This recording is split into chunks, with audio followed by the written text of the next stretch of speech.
오늘 본문을 보면서 중요한 한 가지 진리를 깨닫게 됩니다. 어떤 진리냐? 어떻게 욥이 하나님의 축복을 다시 받게 되었을까 하는 것입니다. 오늘 본문에 보면 욥이 받는 축복을 크게 5가지로 구체적으로 언급을 하고 있습니다. 욥이 공경을 돌이키는 복, 공경에서 돌이키는 복을 받게 됩니다. 10절 말씀 보니까 욥의 그의 친구들을 위하여 기도할 때 여호와께서 욥의 공경을 돌이키셨다 그랬습니다.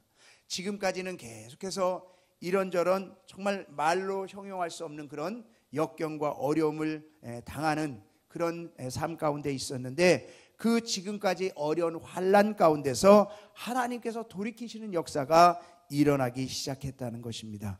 여러분, 우리의 삶에도 아무리 어렵고 힘든 어려운 역경이 우리 가운데 닥친다 할지라도 하나님이 돌이키시면 모든 것이 끝입니다. 경제적으로든 육신적으로든 환경적으로든 관계적으로든 하나님이 돌이키시면 끝나는 줄로 믿습니다. 어제 욥의 공경이 끝이 나는 거예요. 하나님이 돌이키시니까. 오늘 이 아침에 여러분의 공경의 삶이 하나님이 돌이키시는 그런 복이 임하기를 주의 이름으로 축원합니다. 두 번째는 이전보다 갑절의 복이 주어지었다라는 것이죠. 10절 여호와께서 욥에게 이전 모든 소요보다 갑절이나 주셨다. 예전에도 잘 살았어요. 근데 그 예전보다 갑절의 복을 주셨어요. 근데 갑절의 복이라는 것은 딱 숫자를 2배를 줬다는 것이 아니라 특별한 축복이에요. 특별한 축복. 여러분, 특별한 축복은 특별한 관심 속에서 주어지는 복입니다. 그 말은 세상이 아무리 망하고 세상이 아무리 어려워도 하나님께서 특별한 관심을 가지시고 복을 주시면 이 땅에서 정말 다른 사람들이 받지 못하는 갑절의 축복, 특별한 축복을 받게 되는 줄로 믿습니다. 이 온 세상이 아무리 흉년이 들고 먹을 것이 없다 해도 애굽에는 먹을 것이 가득 차 있었어요. 이방 땅인데 왜 애굽 땅에 먹을 것이 가득 찼습니까? 요셉 한 사람 때문에 특별한 복이 애굽에 임하니까 애굽에는 먹을 것이 가득 찼어요. 여러분, 아무리 세상 가운데 우리가 살아가도 하나님의 특별한 복이 있으면 정말 세상이 아무리 어렵고 힘들고 불황이라 할지라도 하나님의 복이 주어지게 되는 줄로 믿습니다. 이스라엘 백성들이 광야를 살아갈 때에 아무것도 없는 곳입니다. 그러나 그곳에 하나님의 특별한 관심이 있었기 때문에 이스라엘 백성들은 그 많은 숫자가 광야에서 40년 삶을 살면서 옷이 헤어지지 아니하고 신발이 헤어지지 않는 복을 누리고 하늘의 만나로 메추라기로 먹고 사는 복을 누리고 불기둥과 구름기둥으로 보호함을 받고 인도함을 받는 복을 누리게 되었다는 것입니다. 아무것도 없는 곳에서도 하나님의 특별한 관심이 있는 백성들에게는 하나님의 복이 임할 수밖에 없다라는 것이죠. 여리고성같이 견고한 아무리 그런 난공불락이 우리 앞에 닥친다 할지라도 하나님이 그 모든 것들을 무너뜨리시고 축복의 길을 열게 하시는 줄로 믿습니다. 다윗은 어디를 가든지 이기게 되었어요. 왜요? 하나님이 함께 하심으로. 아무리 전쟁에서 가진 것 없다 할지라도 정말 하나님께서 어디를 가든지 이기게 하시면 이기는 삶이 주어지는 것입니다.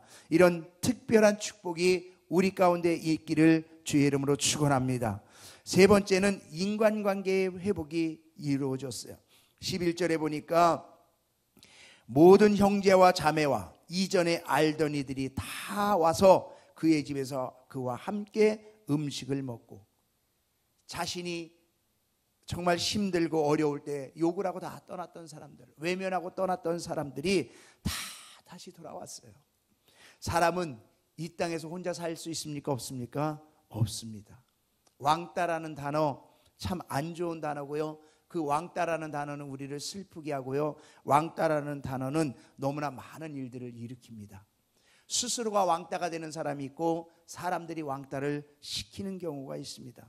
어떤 경우에든지 왕따는 좋지 않은 거예요. 그만큼 사람은 혼자 산다는 것, 혼자서 외롭게 자신의 인생을 살아간다는 것, 아무도 내 주변에 사람이 없다는 것은 너무도 슬프고 어렵고 힘든 일입니다. 어려움이 있을 때, 슬픔이 있을 때 함께 해줄 수 있는 사람이 있으면 오히려 그것을 이겨나갈 수 있는데, 내가 좋을 때도 아니고 힘들 때 다 떠나가는 사람들이 내게 있다는 것은 너무나 슬픈 일이거든요. 근데 욥에게 이제 그렇게 다 떠나갔던 사람들이 다시 돌아와서 손을 내밀고 교제를 하고 음식을 함께 먹는 아름다운 인간관계가 회복되어졌어요. 평안이 찾아오고 기쁨이 다시 찾아오고 정말 사람들과 함께하는 그런 역사가 일어났다라는 것입니다.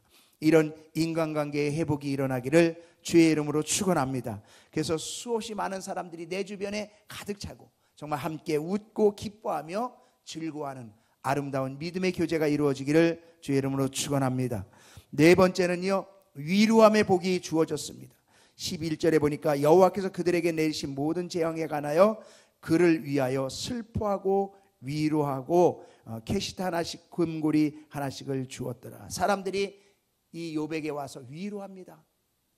힘들었지, 애썼어, 잘 이겨냈어, 승리했구나, 용기를 주고 이제 잘 될 거라고 얘기하면서 함께 슬퍼합니다.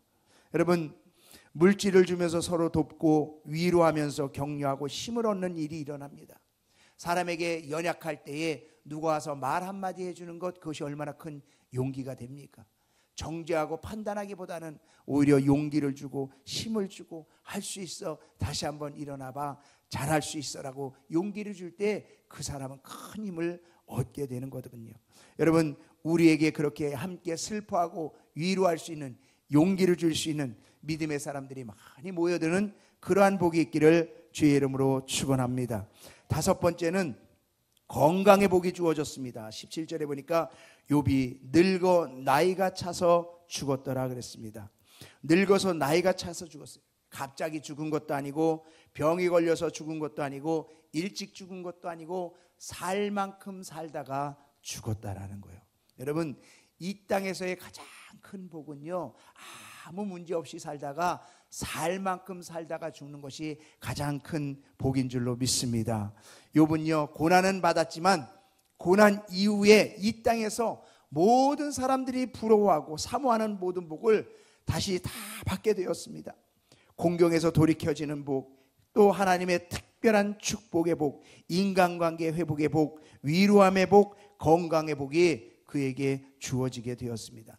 저는 이 말씀을 묵상하면서 하나님, 나도 이 땅에 살면서 고난도 받고 또 우리 성도님들도 이 땅을 살면서 고난을 받는데 왜 우리에게는 이런 복이 임하지 않습니까?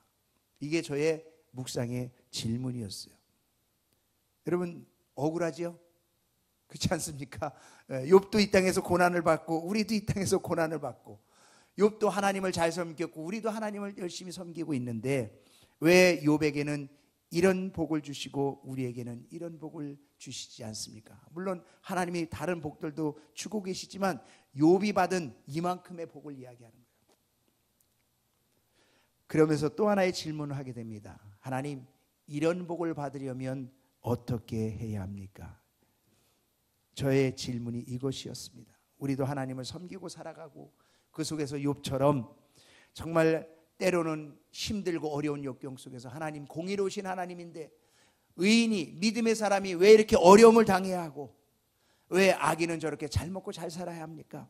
하나님이 살아계시다고 한다면 어떻게 이런 일이 우리 가운데 일어날 수 있습니까? 라고 하나님 앞에 때로는 불평하고 원망하면서 하나님 앞에 나와서 기도했던 욥과 같은 우리의 모습도 있었는데 왜 하나님 우리에게도 이런 복을 주셔야 되는 것 아닙니까? 라는 것이 우리의 질문입니다.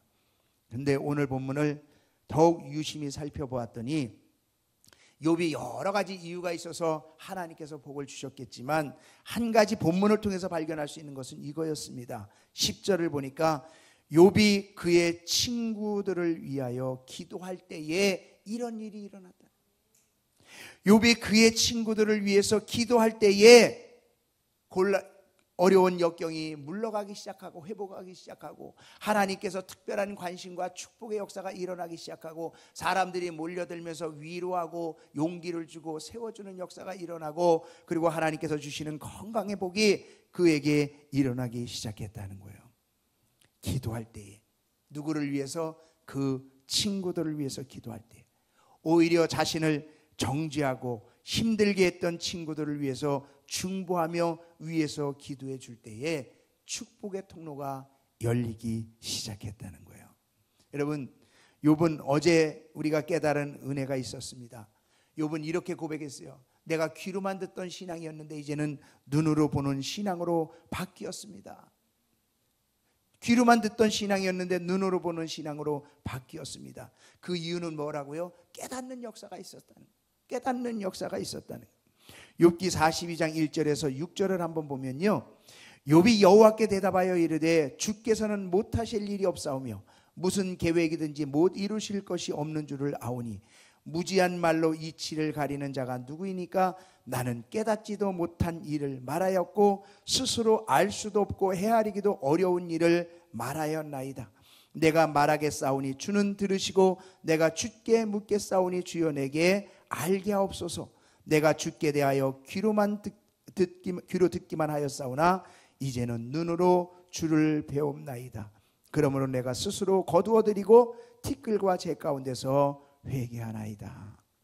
하나님이 어떤 분인지, 자신이 얼마나 연약한 존재이고 어리석은 존재였는지를 깨달으면서 회개하면서 변한 것이 뭐냐? 중보기도였어요.